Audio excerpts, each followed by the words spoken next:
Next, we're gonna go over the overhead press. I would say that, the bench press is probably the most popular weightlifting movement there is, right? You have a bunch of bench presses at every gym, or benches at every gym you've ever been to, okay?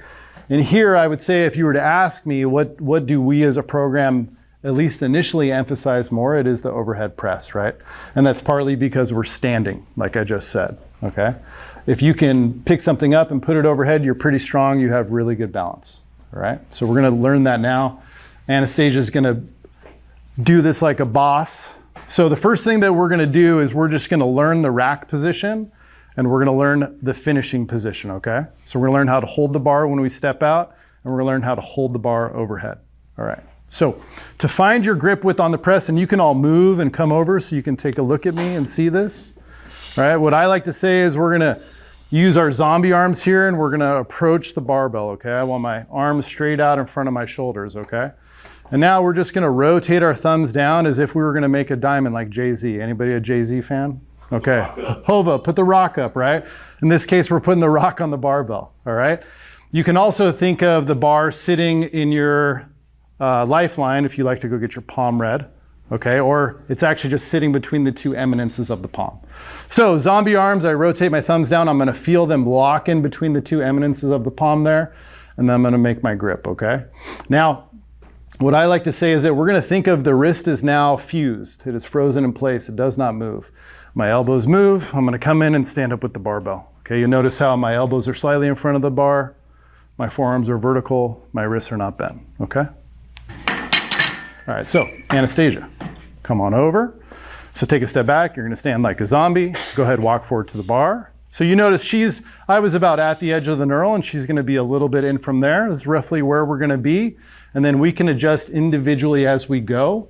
Our goal is to find a vertical forearm position in the bottom position, okay? So go ahead and make your grip. Now you're gonna walk forward as if you were gonna front squat, so bring both feet under you. Yeah, and you can widen your feet out a little bit like you're actually doing a squat. Good, bring your elbows forward and go ahead and stand up with the bar. She's gonna take a step back, go ahead, take a step back. And I like to say, just use your squat stance. We just learned the squat stance, use the same stance, why not, right? You have a good base, you're used to that stance. Notice how the tip of her forearm or her elbow is slightly in front of the barbell. Her wrist is relatively straight with a little bit of extension. The bar is sitting in the bottom of the palm here, that's perfect. The gaze here, the eyes are gonna be straight ahead, all right? This is your racked position, okay? Now just go ahead and press the bar up overhead. Now from here, when we get to the top, we want the barbell to be sitting over the middle of the foot. From the side, it would be pretty much where that top strap is, okay? Knuckles are up like she's punching the ceiling. When you get up here, you're gonna do a big shrug, shoulders to ears. Okay, go ahead and bring it back down and walk the barbell in. All right. Connor went over our principles here, right? Most muscle mass, longest effective range of motion. We also organize the lift so that injuries don't occur. So in the press, we shrug. Why do we shrug? We wanna get who doesn't want some bigger traps, you know? Traps are nice. Also, it frees the shoulder from impingement, okay? So we need to free the glenohumeral joint from all that stuff getting caught in there and jammed up. If we're pressing like this, you can think of it as we're sawing through our shoulder. If we get a big shrug, we get some nice, awesome traps, we keep our shoulders healthy, okay? Now, I'm gonna teach the hip movement. This is probably the most challenging and one of the most awkward movements we do in here, but y'all are gonna be awesome and you can participate as we do this, okay? So Anastasia, come on over here. I'm gonna show how old I am, and I'm gonna talk about, this always reminds me of Three Amigos. Anybody seen Three Amigos here? Only like 2 of you, okay. Anyways, Anastasia, you're gonna face this way. Show me your stance you just did. She's gonna take her hands, put them on her hips. Everybody, you can do the same thing. Get some space. Get some space. Kick thrust the person next to you. Okay. We're gonna use a hip movement here to impart some momentum into the barbell, but we're not gonna bend our knees. We just bent our knees doing the squat, okay? So we're gonna keep our whole body rigid and straight like a rubber band. My knees are locked out, hands are on my hip. And you're just gonna bounce your hips off that tightness. Exactly like that. Stand up tall, eyes straight ahead. Everybody, let me see it. And tight, and bounce. A couple more times, and bounce. Braden's got a great one. And bounce, hips out, and hips out. Boom. Now, a little more violent, a little snappier. Ready, bounce, and bounce, and bounce, okay? All right, so like we're pulling a bow back. I love archery references and metaphors because I love archery. We're pulling a bow back and we're pulling that string back and getting nice and tight. imparting some momentum into the bar, and then launching it up, okay? After you do the hip move, yes? I read on the internet, which I know we've already established. I love the internet. Go ahead. But like, if you have extensive spinal flexion here, like how do you prevent sort of your low back collapsing? That's such a great question. Your poor vertebra getting squished under the weight. Great question. So in all the lifts that we do in here, we want the back in what we call a natural state of extension, all right? The lower back's amount of extension can be called like lordosis sometimes. The way that we compete against getting overextended, which is not super common, but it does happen. If it does happen, oftentimes it's in women, is we're gonna compete against that by making our stomach tight. So how do I prevent too much extension in the back? I make sure that the stomach is tight. So I have both sides of the coin tight, and then the body stays tight. I'm not gonna get too overextended, okay? Great question. All right, so once we've done the hips, we're gonna reintroduce the bar. So come back to the bar, zombie arms, make your grip, put the rock up, okay. She's gonna walk forward, get under the bar, stand up, step back into her squat stance, or our press stance as we'll call it. Now, you're not gonna press the bar yet. We're gonna do the same thing we just did with the hips, but holding the elbows together tight. Big breath, quads tight, and bounce. Now, don't hold it out there. Just drive the hips out and bounce back. That's right. Now you'll see the bar will go slightly down and then up again. Go ahead. A little snappier. Go, hips. You can see the bars falling and touching your chest and then driving back up. 2 more, and bounce. Good. And hips forward. Good. Go ahead, walk it in and rack it.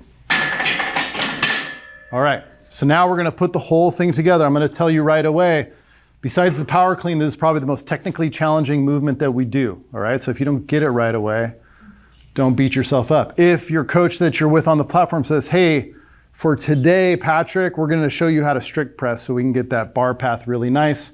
We can work on getting the shoulders shrugged up, okay? Don't take that as you're a terrible person, right? Whoever you continue to be coached by will introduce the hips to you in a couple weeks, all right? I just wanna show you the full model before we get started, all right? So now we're gonna put it all together, Anastasia. The rhythm of the movement is gonna be 1, 2, hips, press, okay? And I'll walk you through that. Make your grip, you're gonna do great. Good. Notice how she stands up to bring the bar out. She's not grabbing the bar and pulling it to herself. Stand tall. You're gonna burn a hole in the wall like your Cyclops from the X-Men, okay? I know that's nerdy, but burn a hole through the wall here, okay? Now, hips then press, 1, 2. Hips, press, and she did it perfectly right, okay? And down. Keep and shrug, good, go down again. Now, before you go again, monitor your elbows and your wrist position at all times, everybody. This is the number one thing we're gonna harp at you about today. Elbow position, wrist position, hips then press. And shrug, just exactly like that. Take a big breath so I can hear it. Tight stomach, hips press. And shrug, good. This time I want you to punch through the ceiling with these knuckles, okay? Big breath, hips and press. And shrug. Now to rack it, she's just gonna walk straight in like we did on the squat, hit the uprights, set it down the hooks. Okay? And that's the press. Great job, Anastasia. Any questions before we split up with our coaches about this movement? Nothing? This is like the coolest movement. Any questions, anybody? No? Yes? Can we talk about like the advantages or disadvantages of this versus strict press? Because is strict press more of like an isolation? Great question. Great question. So as we go back to like Connor's beginning statement about criteria, right? One of our criteria is most weight on the bar. So using the hips, incorporating the hips is going to, one, it's going to increase range of motion, right? Because the bar is moving down a little bit before proceeding upward. And then also, it's going to allow us to lift more weight. But there will be programs as you move in later, or some of you in the beginning, you will be strict pressing. Could be like, oh, we're gonna light day strict press or a seated strict press, right? If you wanna become a press specialist, you'll get introduced to all of those cool different variations of the press as we try to build you up to a body weight press, which is an incredible feat for anybody that's done it. Okay, great question. Any other questions? Question. Yes.